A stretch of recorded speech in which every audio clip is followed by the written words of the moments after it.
High, আমি সুমিতা। আজ আমি শেয়ার করব টোট ব্যাগের ওপর একটি এমব্রয়ডারি ডিজাইন। সিম্পল টোট ব্যাগটা কিনেই এনেছিলাম ডিজাইন করব বলে। তবে প্রথমে ভেবেছিলাম অ্যাজ ইউজুয়াল ফেব্রিক কালার করব। তারপর মনে হলো এমব্রয়ডারি ডিজাইন করলে বেশি ভালো হবে। ব্যাগটা যেহেতু একটু পাতলা, তাই এমব্রয়ডারি করতে কোনো অসুবিধা হবে না। তাই ছুঁচ সুতা নিয়ে বসে পড়লাম। প্রথমে বোঝার মতো পেন দিয়ে একটু এঁকে নিয়ে কাজ শুরু করলাম। এই এমব্রয়ডারি ডিজাইনটা একটু নকশিকাঁথার স্টাইলে করার চেষ্টা করেছি।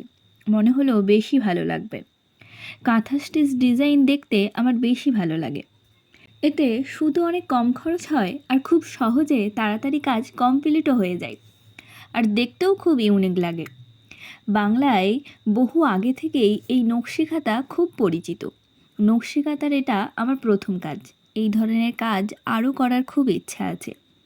আর ভালো লাগার কাজ করতে তো সবারই একটু বেশিই ভালো লাগে। আপনারাও চাইলে সময় অবসরে মন ভালো করতে ছুঁচ সুতা নিয়ে বসে পড়তেই পারেন। নিজের পছন্দের জিনিসটা নিজের মনের মতো করে তৈরিও করে নিতে পারেন। আমার কাছে তো মন ভালো রাখার এটা একটা থেরাপি বলতে পারেন। প্রথম প্রথম করছি, তাই এতটাও পারফেক্ট হয়নি কাজটা। তবে নিজের মনের মধ্যে একটা স্যাটিসফ্যাকশান এসেছে। না, আর যাই হোক, আমার দ্বারাই কাজটা হবে। আপনাদের কেমন লেগেছে এই কাজটা অবশ্যই জানাবেন কিন্তু। সবাই ভালো থাকবেন। টাটা।